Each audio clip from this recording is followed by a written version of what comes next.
مصابي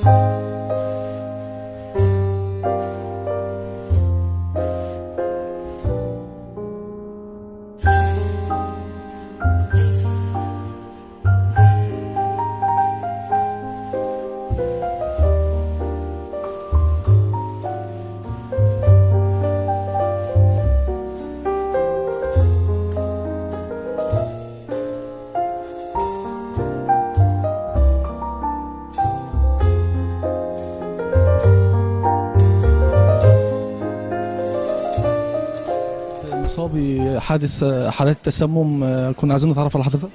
محمود أول مجد حضرتك. عايزين نعرف ايه اللي حصل لك. والله حضرتك الموضوع بدأ ان انا حضرت فرح احد اصدقائي، وبعد كده الناس كلها بدأت في وقت واحد تتعب. الكلام ده كان حوالي الساعة 10 الصبح، وفي اللي كان بعد الفرح ب3 ساعات. طبعا حضرتك احنا بنحسبها حالة برد عادية، بس لما اتصلنا بأخو العريس وكده قال لنا الموضوع كبير مش بسيط. والراجل اتعاقد مع الراجل بتاع الجاتوه كده. الراجل دوت يعني ما رعاش ربنا وكده، والموضوع اكبر من كده فعلا يعني. وانا الحمد لله يعني اتحسنت عن كده بكتير جدا. فعلا يعني نسبة 40% من الفرح كان اطفال، وبجد كان حالة صعبة جدا في مستشفى الامير امبارح، وتوزعوا على مستشفيات كتيرة.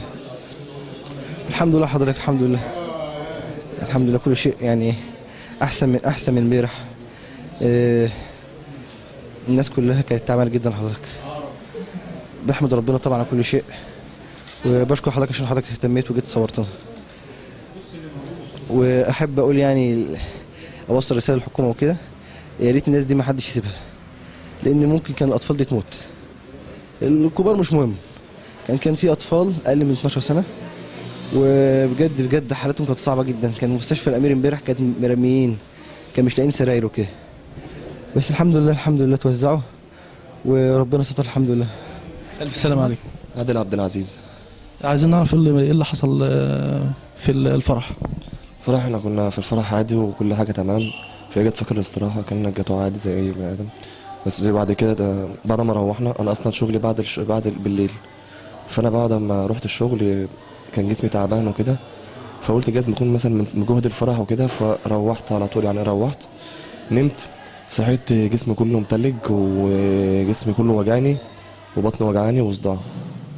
فبكلم اصحابي وكده، فواحد قال لي احنا كلنا في المستشفى عشان الناس كلها جالها حاله تسمم. فقلت يبقى انا في بقى مش برد، اكيد تسمم. فرحت له خدتهم ورحت لهم على طول المستشفى. اطمنت على اصحابي وكده قبل ما اقعد على البتاع، قعدت على الكرسي وخدت التحاليل وكل حاجه، وبعد كده جابونا علينا على الحميات. الاول كنت في الاميري، بعد كده جابونا على الحميات. نعرف ايه اللي حصل لحضرتك هنا. هو حصل حالة تسمم في الفرح. اسمها عبد الله. ايه اللي حصل لك؟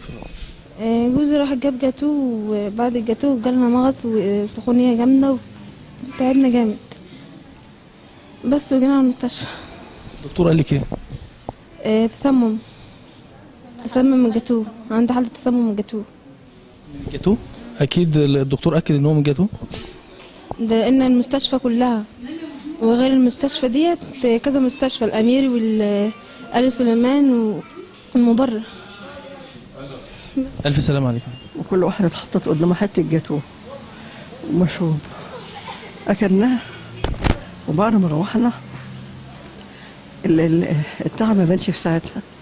بعد ما روحنا ترجيع، تقطيع في بطننا واسهال جامد ماشي، ما بيوقفش الحاجات دي، ما بتوقفش لغايه دلوقتي، وهبوط وسخونيه.